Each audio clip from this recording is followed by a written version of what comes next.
G'day battlers, and today we're doing some more Nightfall Cup battles, but today we're actually going to be going over the double ice strategy. So basically for this strategy I'm leading with anything I want, and then I've got Frostlass and a Abomasnow in the back. So in this game against DrTrotter, I'll link to his Twitch channel in the description below, we have a fantastic lead with Swampert up against Galarian Stunfisk, and then we have Frostlass and Abomasnow in the back that are basically going to cover most things. It's actually really lucky that we did catch this Galarian Stunfisk in the lead, because I mean that's not really... Stunfisk is a bit of a counter to the ice types, but we have just been hit by an earthquake, so that is doing a chunk of damage to our Swampert, but we let it come through, because the big thing about this strategy is that you want to keep your shields for the ice types in the back, because there is like some stuff around that is going to kind of counter them a fair bit. You kind of just want to keep those shields for them. So we'll let the Rock Slide come through, take out Swampert, and we bring in Frostlass. Even though Frostlass isn't doing like awesome work up against the Stunfisk, we're able to burn shields here to keep the damage away, and then get a whole lot of energy onto Frostlass.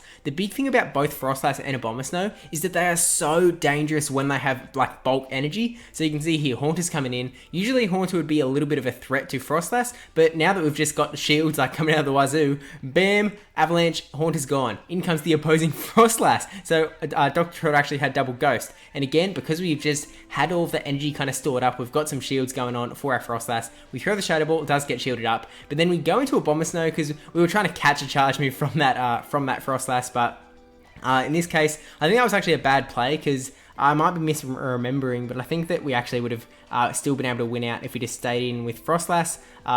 So yeah, bit of a... I've kind of just thrown a chance for DrTrotter to get up here, but we threw an energy ball, does tons of damage, and we are going to get to... Well, we would have got to the weather ball if he was going to try and farm us down, but instead, he has to go for the energy, throws the avalanche, and now we still have one shield, so even if he's got the two charge moves ready to go, which he does, he's not going to be able to get to like a third one before we shield and then just Powder Snow down. So that is GG's on game one. Obviously, we've got a really good lead there, so going into game two, we have Wigglytuff versus Haunter. So this one can kind of go either way. It kind of depends if the Haunter has Sludge Bomb. You can see that the charms are doing a whole lot of damage, but really for this strategy, I've kind of been leading like anything. I haven't got a solid lead that I always use. You can see that that is a Shadow Punch, so good thing we didn't shield there. And we are, because he did show that he had the Shadow Punch, it means that this is going to be another Shadow Punch, so we're going to let it come through. Wigglytuff going to be able to take out that Haunter, and then we'll see whatever's in the back. It's actually a Shadow Victory Bell, so this is a really bad spot for Wigglytuff to be in. It's basically not going to do anything with charms. The Ice Beam is threatening, so he has to burn one shield. But then we actually insta-swap into Abomasnow.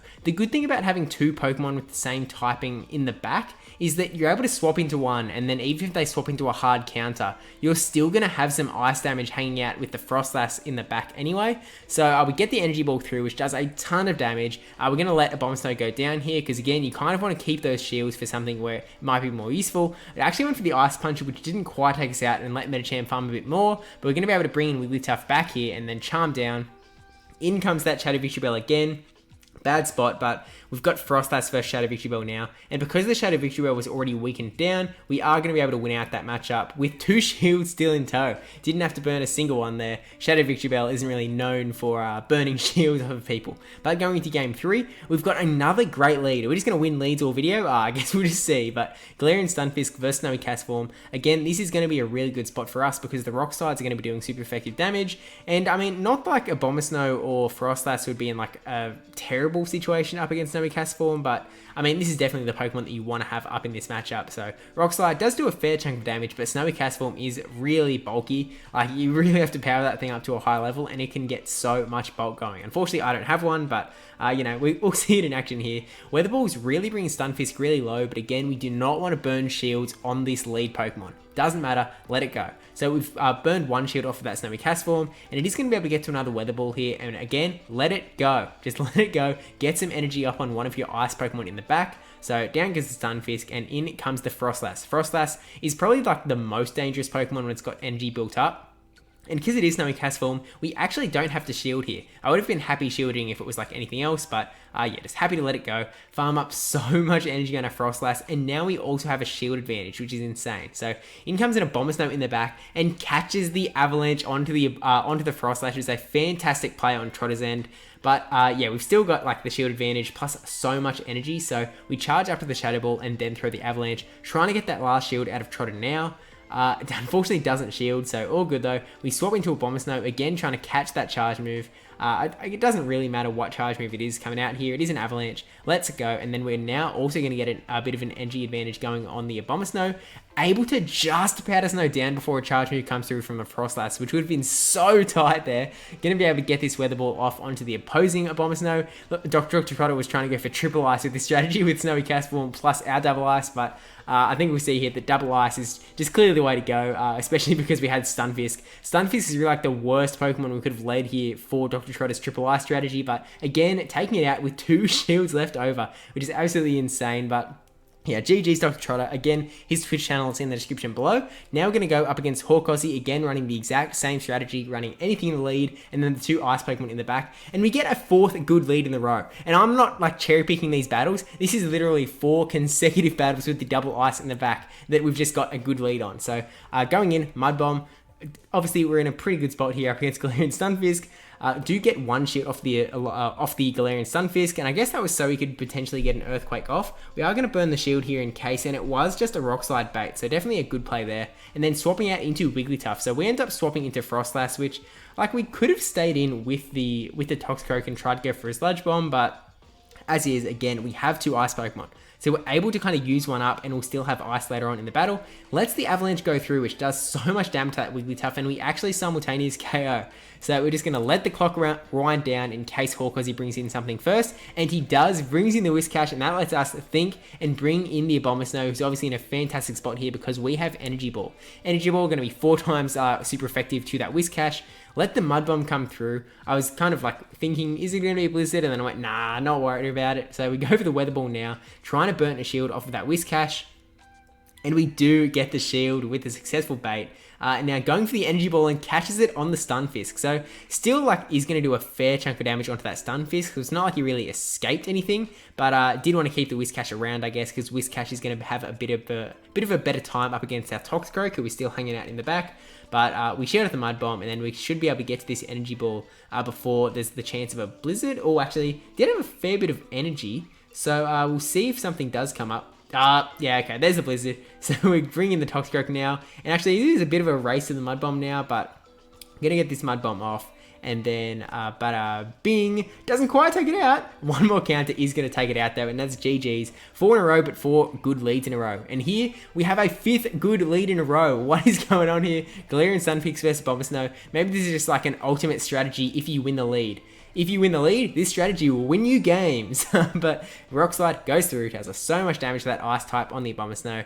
And we're going to let... Can you guess what we're going to do here? We're going to let the charge moves come through, and it is just a Weather Ball. So again, leaving those shields behind. Leave with the Ice type Pokemon. I think actually in one of these battles I do end up like kind of using one and breaking that rule, but they swap out into Galarian Stunfisk of their own. And at this point we're kind of like, well, because we have the 2 Ice types in the back, we don't really want to bring either of these dudes to the Galarian Stunfisk at the table, so we decided to, hey, we'll just stay in. So we burn a shield in case it was an Earthquake, and it actually was just a Rock Slide, so unfortunate there, but we go for the Earthquake straight away, and we land it. Oh man, that game really could have swapped around if he like called the shield, but that's just fantastic for us. So let this come through.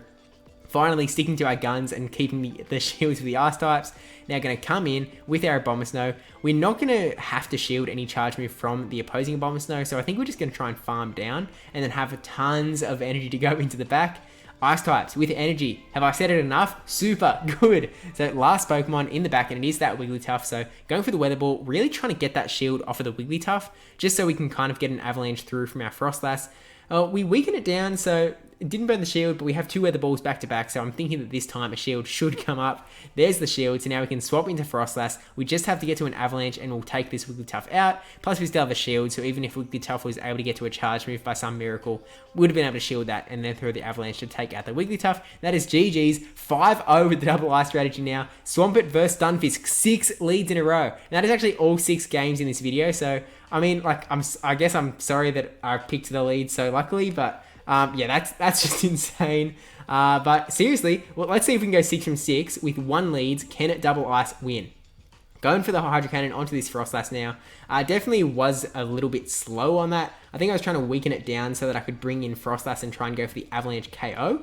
Because they do have a bit of energy. I'm not sure if they threw a little bit early, so I was thinking that it was maybe just an avalanche bait, but it was an avalanche, but they probably did have enough for a shadow ball. But going for the avalanche now, we're knowing that because their Frostlass is so low, this is going to do a real big chunk of damage, and it's basically like they're forced to shield if they want to keep their Frostlass around.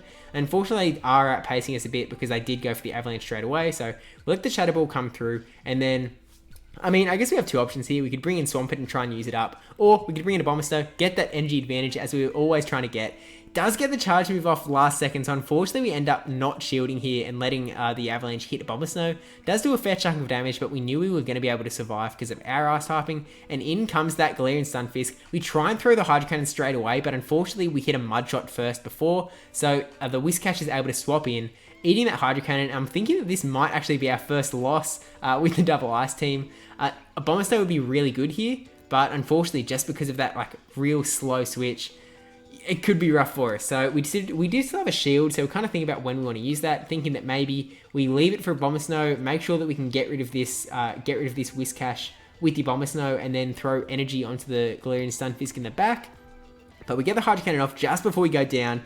Simultaneous KO again with the Mud Shots, going for the Energy Ball up against this Stunfisk. It has so much health left over though, so this Energy Ball is going to go through, and we only need one more energy. It actually gets the defense debuff, and I'm going, okay, do I like just need a Weather Ball? I think I might just, I just need a Weather Ball here, especially with that defense debuff. Just a Weather Ball. One more Powder Snow. Boom, we have the Weather Ball, and we didn't tap on it. What are you doing, Steve? I had that matchup in the bag, and I didn't click on it because I was trying to go for that Energy Ball instead. So GG's to HawkAussie and DrTrotter. Thanks a bunch for the battles. And yeah, let me know if you try out this strategy at some point to, you know, see what you can do with it. Obviously, I didn't lose a single lead, which is just silly. So I might return to this strategy in a later video and try and lose a lead. But yeah, thanks to my patrons and also my supporters over on Twitch, even though the graphic's gone already. But yeah, thanks for watching through Stevemas. We're only like 5-6 days. Yeah, this is video 6 of Stevemas. So, I mean, again, so many videos on the channel, so you can go check them out. And I'll see you next time. Don't forget to subscribe, like, comment, subscribe, share, and see you in the next one.